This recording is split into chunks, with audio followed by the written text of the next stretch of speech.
How much do you all know about nuclear energy? For many of you, I imagine it looks something like this, or this, or this, or this, or this, or this, or this. But this couldn't be further from the truth. Hello, my name is Lukas Hagglund, and welcome to my Masterworks presentation. Nuclear energy is important. As many of you know, we are facing a climate crisis, and switching away from fossil fuels to green energy is vital to the health of our planet. All green energies have their benefits, but with the exception of hydro, nuclear is the only reliable one. That doesn't mean that the others are sketchy, shady, or unsafe. It just means that they don't provide energy 24/7. Solar works when the sun is shining, wind when the wind is blowing. In order to power our cities, we can't just wait until a blustery sunny day. We need something that will always work, something with a high capacity factor. When hydro isn't available, as in so many places is the case, nuclear power is the best clean bet for 24/7 power. But how can you support something that you don't understand? This presentation will go over a range of topics, from science, safety, and waste to the economics of nuclear power. In order to understand how nuclear works in the present, and how it might help to meet our green energy needs, we must first take a short look into its long history, and believe me, nuclear has a long history. I imagine many of you believe that nuclear energy started with the Manhattan Project, the goal of which was to create a nuclear bomb. As part of this project, Enrico Fermi and his fellow scientists created the Chicago Pile 1, the first man-made reactor. Keyword being man-made. If we want this timeline to fit the first natural reactor, we may have to update it a bit. That's right, nuclear power has been around for 150,000 times longer than civilization. So what was this first proto-reactor? Well, it was located in Oklo, which in turn is located in Central Africa, and it works based on the principles of fission. So, darn, I've got to explain fission. So, as each equation explain, pi to the x over, I'm just kidding, it's not rocket science, it's just nuclear physics. First, we start with a group of fissile uranium isotopes. Fissile means it can undergo fission, and isotope is just a type of uranium. The one we want is uranium-235, which when struck by a neutron will split. This will create byproducts, in this case tin and molybdenum, energy, and what's this? 2 neutrons, but we only used 1 to get this reaction. That means that we will go from 1 reaction to 2 reactions to 4, then 8, 16, 32, and so on. Or at least it would, except that the neutrons released by fission are going too fast to collide with the uranium. It just passes right through. Think of the neutron as a bus and the energy as people. If it goes through the station too fast, it can't release any of the Think of the neutron as a bus and the energy as people. If it goes through the station too fast, it can't release any of the energy. To get around this problem, reactor uses a moderator, something to slow down the neutrons without stopping them. This is not to be confused with the control rod, which completely stops some of the neutrons so that the reactor doesn't go out of control or supercritical. We didn't have control rods in Oklo, though, 1.5 billion years ago, so why didn't it explode? To answer this question, let's start from the beginning. The uranium at Oklo was stable until groundwater seeped into the chamber and started the reactions by slowing down neutrons to a fissile speed. Then, as reactions started to occur, the water was heated until it boils into steam. Steam is less dense than water and moderates less neutrons. This causes the reactor to go subcritical, which means that each reaction doesn't produce enough neutrons to cause another reaction. At this point, the number of reactions would go down until nothing is reacting anymore.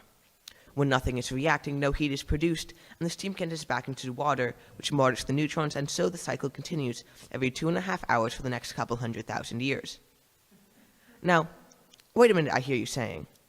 A nuclear reactor running without any containment procedures, no backup plans, no scram buttons for about as long as the commute to school without traffic?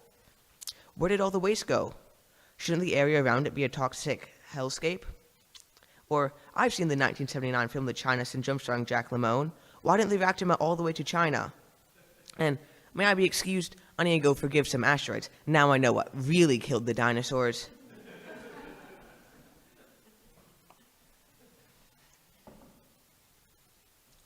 To answer these questions, the dinosaurs were not around yet.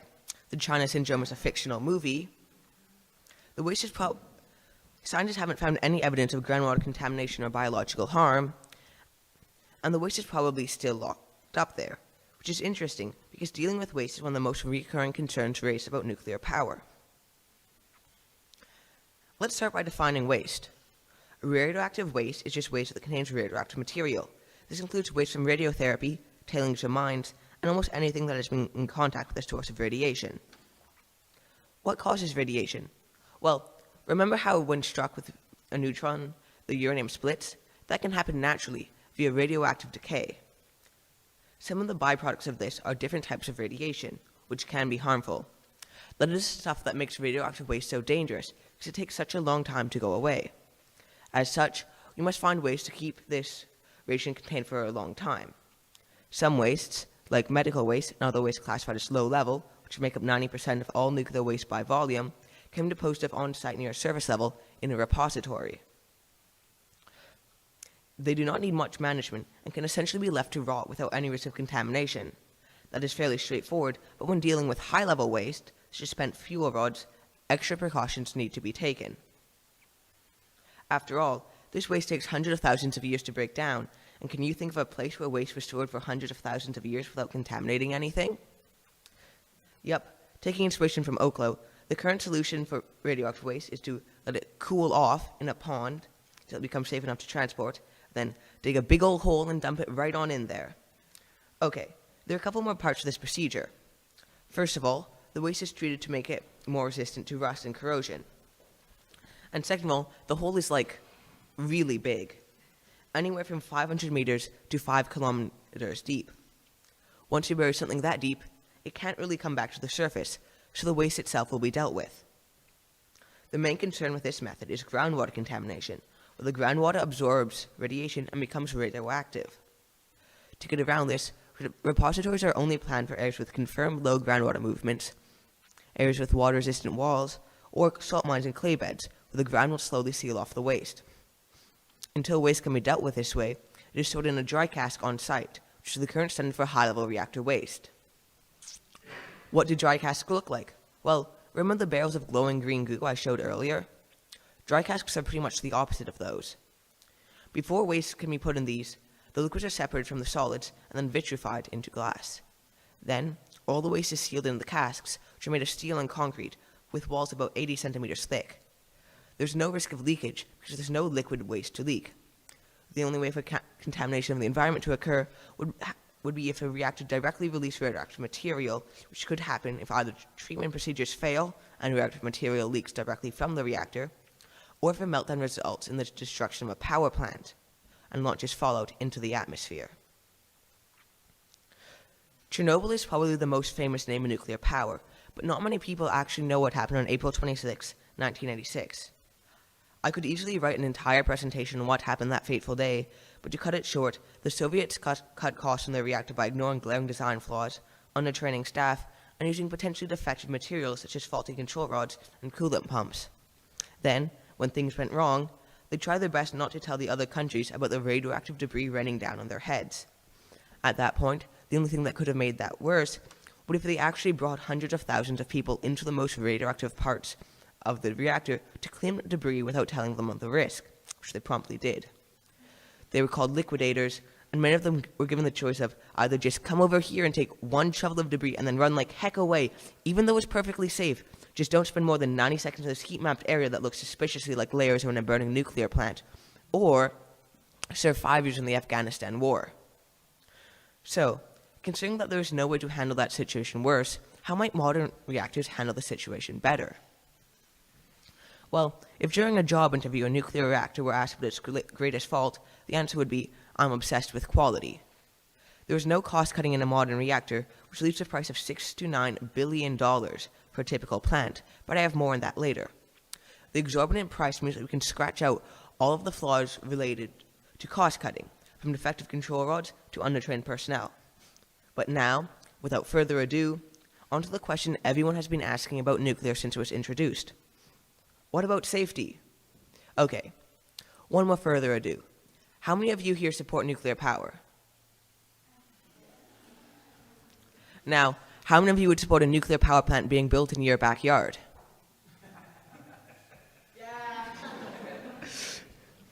That is a constant problem in nuclear. That is a constant problem in nuclear. That is a constant problem in nuclear power, because it's fairly easy to convince someone that something they think is dangerous should be built somewhere else, when as soon as it's on their turf, they act as though it's some sort of bomb. The problem is, everywhere is somebody's turf, so you can't build a plant unless you convince someone to put it in their backyard, which is what I'm going to be doing in this section. I've distilled what I think are some of the main concerns people have about nuclear power into 4 points, but if you have more concerns, you can let me know after during the question period. Concern 1. Will a plant emit radiation? Plants do emit radiation, but at 100 times less than the radiation produced by a coal plant. According to the Nuclear Regulatory Commission, if you lived within 50 miles of a power plant for a year, you would absorb an additional 1/30,000th the amount you would normally receive yearly. Concern 2. Isn't a reactor just a controlled bomb? What if we can't control it? To answer that question, nuclear plants cannot cause nuclear explosions because the uranium is not concentrated enough. But what if someone else explodes it? This is a genuine concern that some people have with reactors. However, if a group of terrorists tried to attack from the ground, it would be unlikely that they could breach the core, let alone blow it up before reinforcements arrive. The worst case scenario would be an attack from the air, in which case the plane would be detected heading for the power plant, giving the personnel and residents time to evacuate. So that's right, the only way for a terrorist organization to attack a power plant would either be hijacking a plane with post-9/11 airport security in place, or by flying a plane directly into Canadian airspace without a flight plan and hoping that nobody asks where you're headed. Concern 4. Can Chernobyl happen again? I talked about this earlier, but after Chernobyl, nuclear engineers started taking every step they could to stop a similar event from happening again. For example, remember we talked about in Oklo? Modern reactors use similar fail-safes that prevent meltdowns. If there is a meltdown, reactors have shields in place to prevent radioactive material from releasing. Some reactors use different coolants, like liquid sodium, that can absorb a lot more heat than water, which lets the reactors operate at lower pressures. Many of the defects from Chernobyl are a result of cost-cutting that was appalling even at the time, and simply would not be acceptable today. So in short, no, Chernobyl could not happen again. So, remember when I said I have more on cost later? Well, here it is. Reactors are expensive. A single reactor costs as much as over 8,000 tons of dollar bills, which you could get by saving the average income in Canada for 125,000 years. Barring those ideas, your next best bet would be find a utility company and convince them to build you one. To see how that might go, let's start with construction costs. A typical nuclear plant costs between $6 and $9 billion USD for 1,100 megawatt plant, putting at a range of $5,500 and $8,800 per kilowatt, comparing that to $1,300 per wind and only $890 to $1,010 for solar. Right now, things look pretty dire for anyone trying to get big electricity to buy them a new toy, but there is another cost to building a power plant, and that's the price of the land it uses. Nuclear plants are extremely dense. To produce the same amount of power as a nuclear plant, you need 360 times more land for wind and 75 times as much land for solar. In Canada's provinces, the average cost for farmland is $4,600 per acre, meaning that if you're buying the land, the true total cost of wind would come to $3,000 per kilowatt, and solar would come to $1,200 to $1,300, assuming all the plants are operating at full capacity. However, due to variance in climate, wind and solar plants run on average about one-third the maximum capacity. If you want them to produce the same amount of electricity as a nuclear plant, and knowing when it would be produced, you need 2.5 wind plants or 3.4 solar plants. Once again, this will increase the cost of renewable energy, this sum to $7,500 per kilowatt for wind, and an average of $4,400 per kilowatt for solar. Looking at that graph, solar is still pretty far below nuclear, especially if you consider that solar is often built on pre-owned land, such as rooftops or farmland, but much closer than it was before accounting for capacity.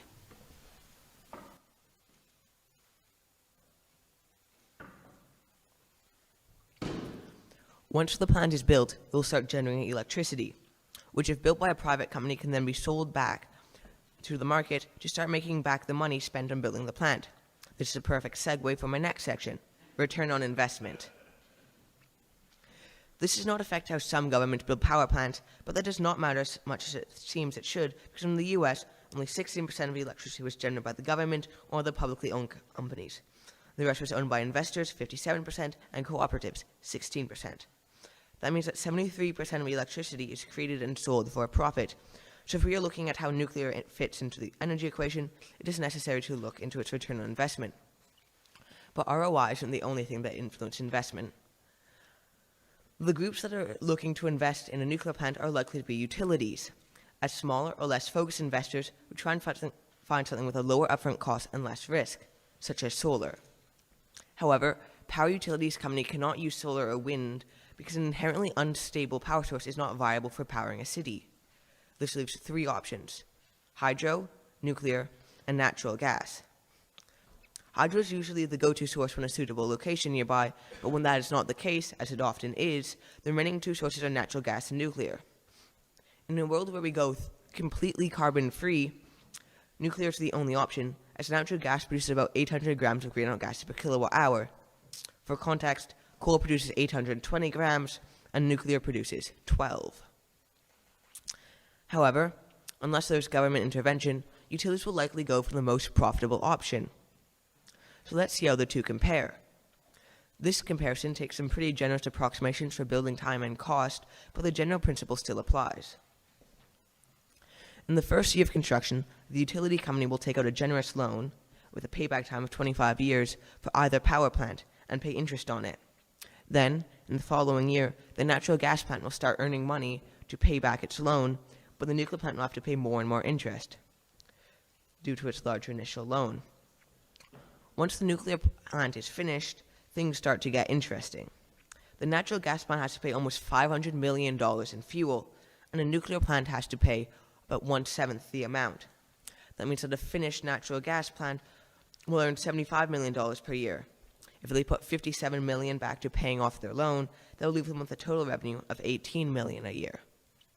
On the other hand, even though the nuclear plant will have to put $285 million towards paying back the loan, the cheaper fuel cost means that it will make about $170 million a year. From here, it is clear that the nuclear reactor will become a lot more profitable than a natural gas plant. The last interesting point of data is that in 25 years' time, when the loan has been paid off, the profits of the nuclear plant will drastically increase because it will stop having to pay off its debt. What does this graph mean? This shows that nuclear power can be a better option than fossil fuels in the long run, and that even without government intervention, the transition away from fossil fuels can still be profitable. One of those questions this raises is, why aren't utilities building more power plants of the nuclear variety? There are a couple of reasons for this.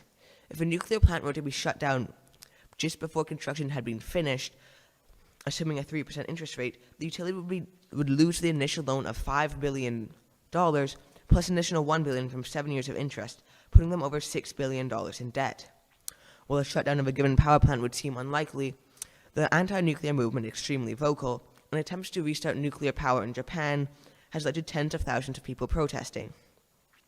That backlash, which could lead to a shutdown, or at least negative press, makes it difficult for utilities to accept nuclear power, because if something out of their control happened, take for example, the war in Ukraine, the cost of a shutdown would be devastating. So, how can we alleviate these problems? There isn't much we can do about something out of our control happening, because the tricky thing is, you can't control it. What we can do is deal with the backlash, which is a much bigger problem. The best way to do that is to do what I'm doing now, and educate people about nuclear power. If we can do that, I believe more people will accept nuclear power, and thus more nuclear power plants will be built. So, now that we've got big nuclear to build us our own reactor, what exactly do we get out of it? This section analyzes nuclear as an energy source, as well as how it fits into a just transition. This includes how much time it takes to build a reactor, how many jobs are created and lost, and the situations where nuclear may or may not be applicable. The first of these factors I will discuss is time. The mean construction time for a nuclear reactor is 7 years, but if you include planning and development, the true figure is closer to 10 to 12. The longer time can be explained by more complicated design and rigorous safety guidelines. Whereas the planned construction time for a 250 megawatt solar farm is 6 years, and a wind farm takes about 4 years for a 90 to 200 megawatt plant. This means many things. First off, both wind and solar take a drastically shorter time to be constructed by nuclear. If you have a goal with a short time frame to meet, such as reducing our carbon footprint by to 40% below 2005 outputs by 2035, a nuclear plant may not be the way to go, as delays could result in being finished well after the projected time.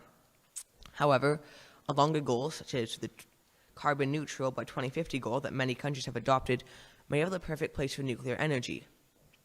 The last point is that there's more to an energy source than just the electricity it produces, as the optimal power plant would create jobs rather than losing them.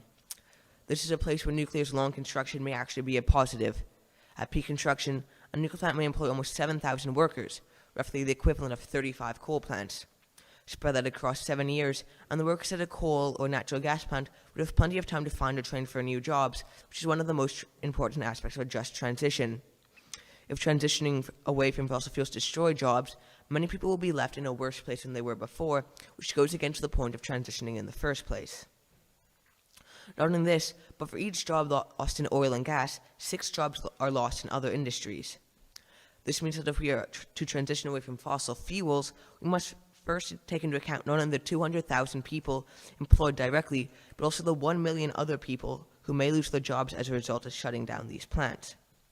Luckily, we don't need to worry about the people employed by fossil fuels that much. The fossil fuel industry has a job churn of almost 10%, which when applied to a decade-long transition means that most people find new jobs by themselves. The remaining 350,000 can be covered by government support of $500 per week, which will cost the government about $100 million per year. This shows that it is possible for these workers to find another job without losing much of their income, but that doesn't mean that we can negate the effect of losing jobs entirely. Many areas, such as Adams County, Colorado, rely on coal plants as not only massive sources of higher-paying jobs, but coal plants also pay millions of dollars in taxes. In the end, the loss of coal plants led to many people leaving the town in search of jobs, and the loss of revenue led to the local government to raise taxes, which just made living there even harder.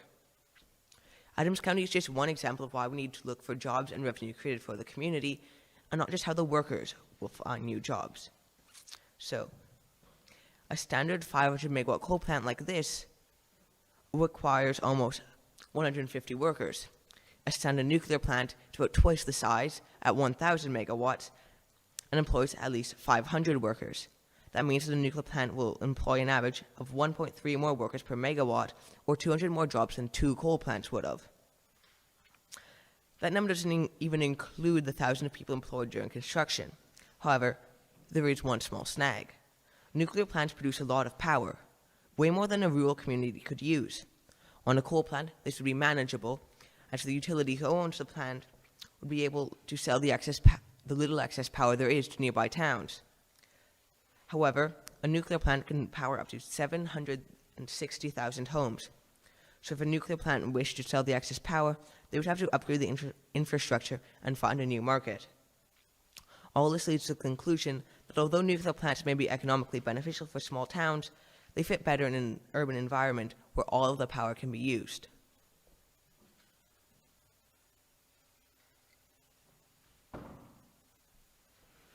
I know this presentation was a bit long, and some of you may have zoned out a bit, so I'm going to give this presentation one more time. How much do you all know about nuclear power? For many of you, I imagine it looks something like this. Okay, I'm not being serious. What I am going to do, however, is sum up this presentation to 5 main points that I hope you can take away from this. Nuclear power is safe.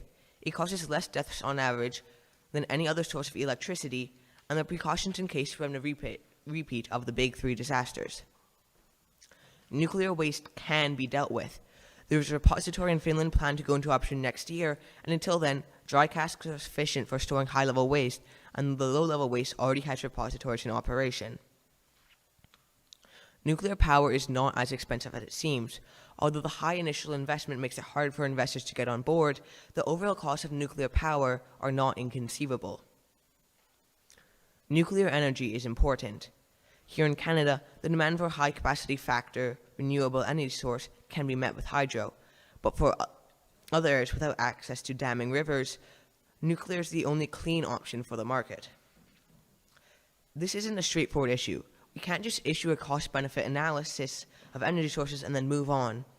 Whichever source you use will create and destroy jobs, take different amount of time to build, and all have different lifespans. This presentation has only scratched the tip of the iceberg, and if you want a way to power your phone or refrigerate your food, I would encourage you to do some research into the subject of your own. Before I go, I would like to give some thank yous to the people who helped me the most on this project. To my parents, who supported me this entire way and kept me motivated even though when I thought for sure I wouldn't finish on time. To my advisors, both internal and external, for helping me write a focus paper and helping me stay focused myself. To Jen, for giving me the opportunity to make this presentation. And to you, for sitting through 30 minutes of me rambling about the social and economic implications of nuclear power. Thank you for listening to my Masterworks presentation.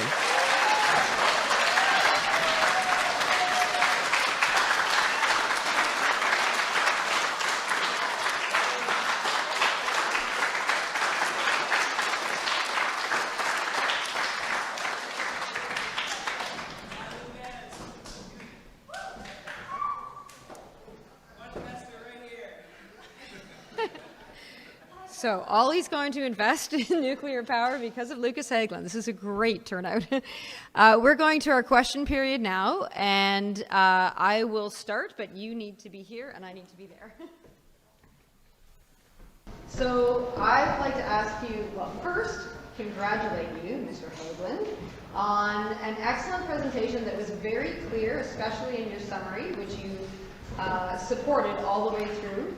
I know that you were really interested in the history of nuclear energy, and so the last part of your paper and your presentation was more arduous. It took you a bit longer and it was a bit more difficult to write and to present.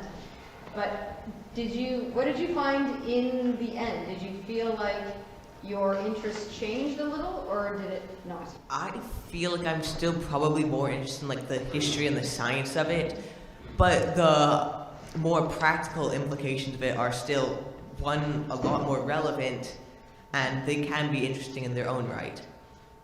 So I think I'm still more interested in the history and more, I don't know, like loose things about it, but it's not as boring as I thought it would be. Mr. Hagglund, that was a fascinating presentation.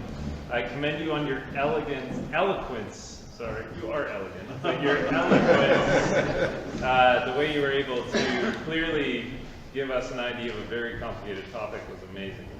I've been interested in nuclear power for a long time. It's one of these very cool things to me. But I constantly think of the waste, which you say is totally safe, we just bury it. My problem is this, and you mentioned it, waste can be dangerous to life for, what did you say? Hundreds of thousands of years on the high end. The lower level waste takes like closer to decades, but it's not that dangerous in the first place, so. Okay, but if we take even a middle ground there of, say, I don't know, 100,000 years, maybe humans won't even be here. So how do we ensure that what we do today will actually work in 1,000 years, 2,000 years, 4,000 years, etc., etc.? Well, first of all, if humans aren't here, then I think we'll have bigger problems to deal with. But the issue of dealing with it on a really long time frame is a big one, because if, for example, we just forget about it, something happens, aliens come down, we restart from something like, most repositories are planned to have like big warning signs saying, whatever you do, don't dig here, which is probably the worst way to stop people from digging somewhere. But I don't really know how you can ensure it would stay safe for hundreds of thousands of years. I guess the best solution is just make the hole really big. Because, yeah, the problem is, I don't think the problem is it making its way back to the surface, because the time it would take for the ground to re-emerge would be measured on a time scale of millions, not just thousands. So it's more us looking for it than it finding us.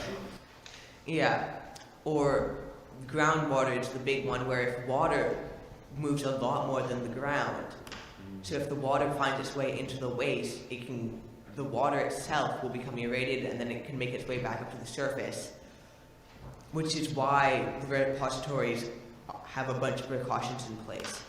So I guess in summary, it's hard to make sure it won't do anything in tens of thousands of years, because humans, we can hardly plan for what's going to happen in decades.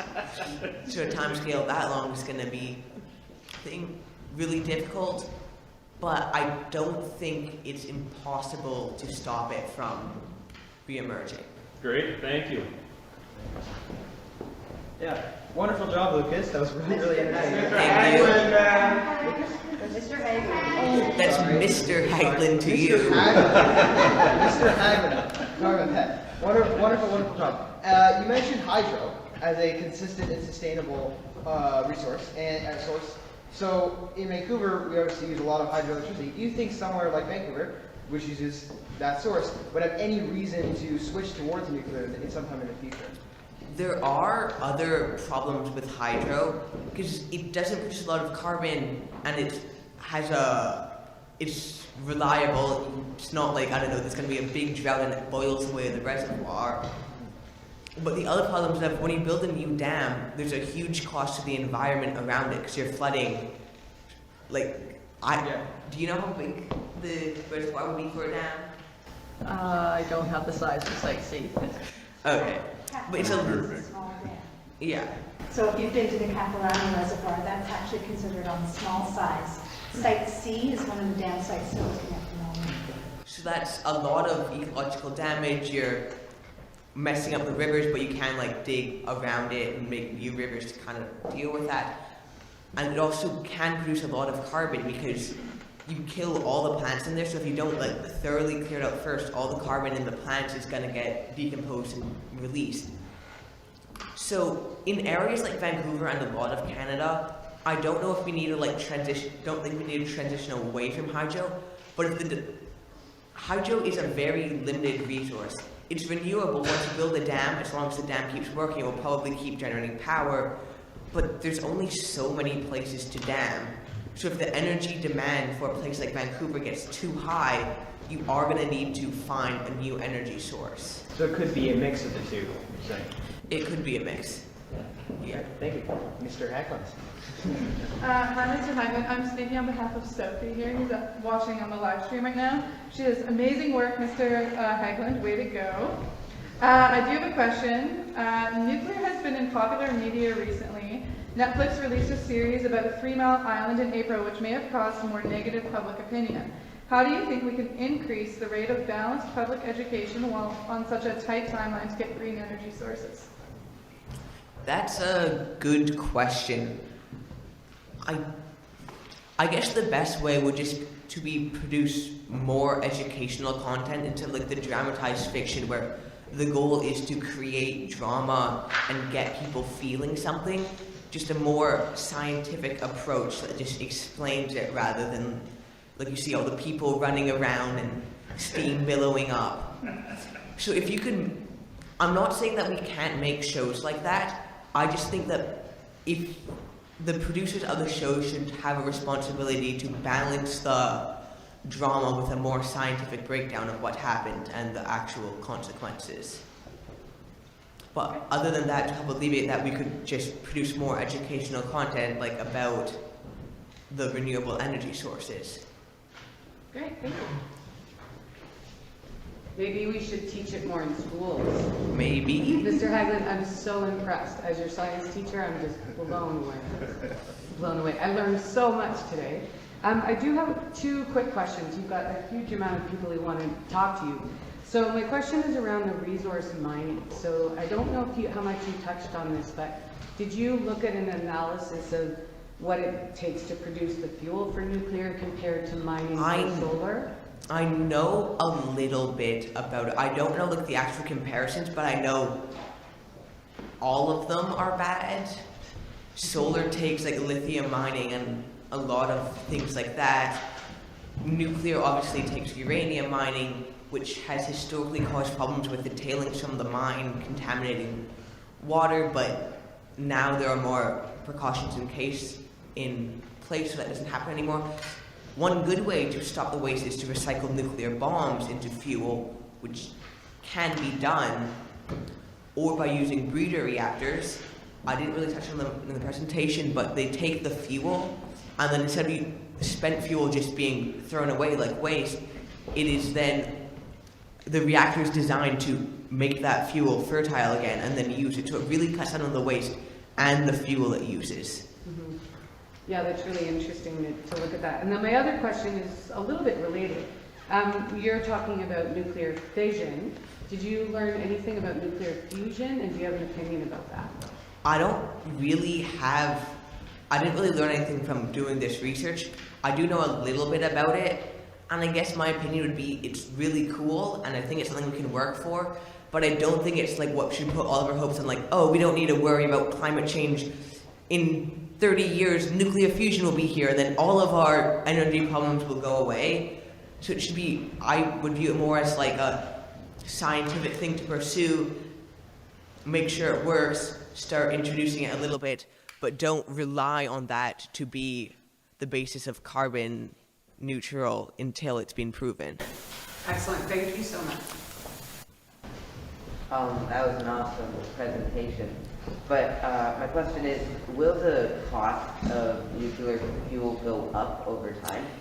That is a concern, and it probably will. Like right now, the price of almost anything is going up because of inflation. But nuclear fuel, you can't really get more of it without either reprocessing bombs or spent fuel. So it probably will go up, but right now it's remained a little stable, or pretty much stable for a while, because there's a lot of nuclear fuel in like a couple like really concentrated areas, which I don't know the statistics on it, but I know it lasts for quite a long time, the amount we have right now. So I doubt it's gonna go like up immediately, but if we're looking at this in like 50 years, it might get more expensive. Well, it probably will, but so will everything else. Max, this is going to be the last question, so So, let's say everything goes to plan, and then like we eliminate fossil fuels and like coal, and like some are nuclear, some are renewable. Do you think it's a good idea to transition from the nuclear to like renewable, or should we keep the nuclear energy? I don't see the point of shutting down nuclear plants until there's a reason for it. So if we're looking like in the long scale and we're like, oh, we're running out of uranium and plutonium and all of our spent fuel and all of the world's reserve of nuclear bombs, then yes, it would probably be a good idea to transition away. But aside from that, I don't think we should transition away from nuclear until there is like a solid reason to. Also, another question is, did humanity use Oka as an energy source? Nothing used overflow. It was like deep in the ground and it didn't produce that much energy. I think it was like 100 to 200 megawatts, or it might have been like as low as 50. So, yeah.